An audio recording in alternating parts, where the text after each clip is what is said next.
we are going to look at some Savasana hands-on assists.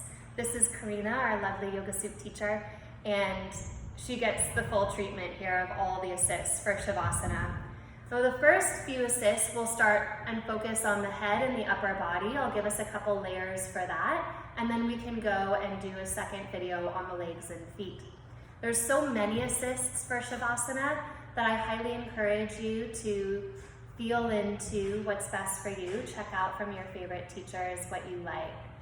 So of course, the simplest assist would be to give a simple press wide across the shoulder heads and collarbones.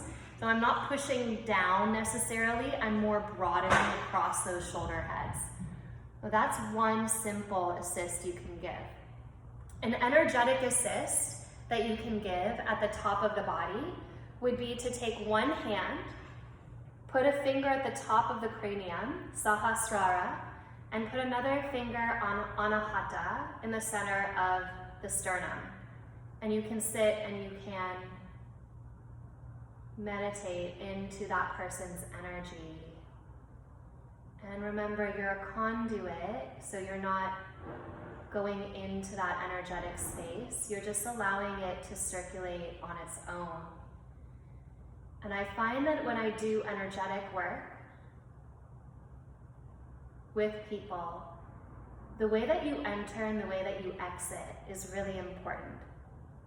So to exit a pose like this, now I've been energetically connecting for a moment, a breath or two, I would take the finger on the sternum and loop it back to the finger at the top of the head, closing the circuit, and then flick the fingers out, just so that you know that whatever energy is there is now being released. You don't have to absorb it. She doesn't have to absorb yours.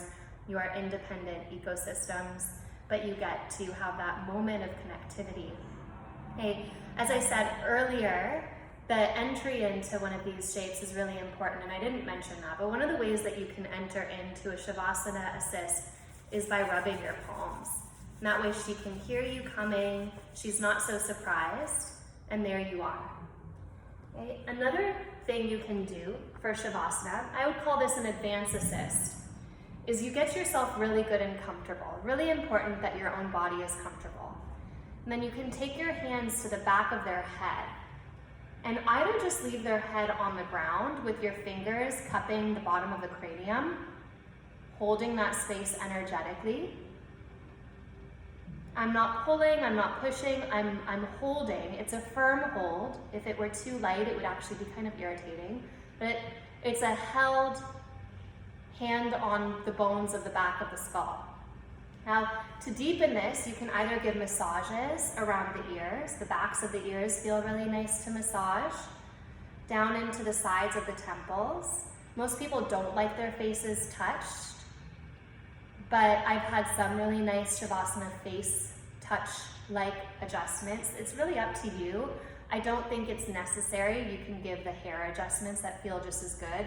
Maybe even some head massaging and hair massaging can feel really good. And then the most advanced head Savasana adjustment would be to actually pick up her head. Now, people are going to want to help you, so you want to give them a moment to really hang their head in your hands. And then you transfer one hand to the side of the head, around the ear, not on top of the ear, around the ear. And you use your other hand to rotate their head. Now, if you can see, her head is now rotated toward the camera, and my bottom hand is actually resting on the ground, and my hand is cupped like this. So I'm holding her skull firmly. I have my thumb and pointer finger around her ear, so I'm not on the ear, that's a sensitive place, I'm around it. And I'm holding her nice and tight. I'm giving it a firm pull back toward me. And then with my other hand, which is now free, I can press on her opposite shoulder head, not toward the ground, but out. And this allows her to release on that left side of the throat, the side that she's turning away from. I'm giving it a little bit of a press. And just so that you can see this one again, I'm going to show you on the other side. So I bring her back to center. You wait a second because they might try to turn their head the other way for you, and you really want to do it for them. So here we go.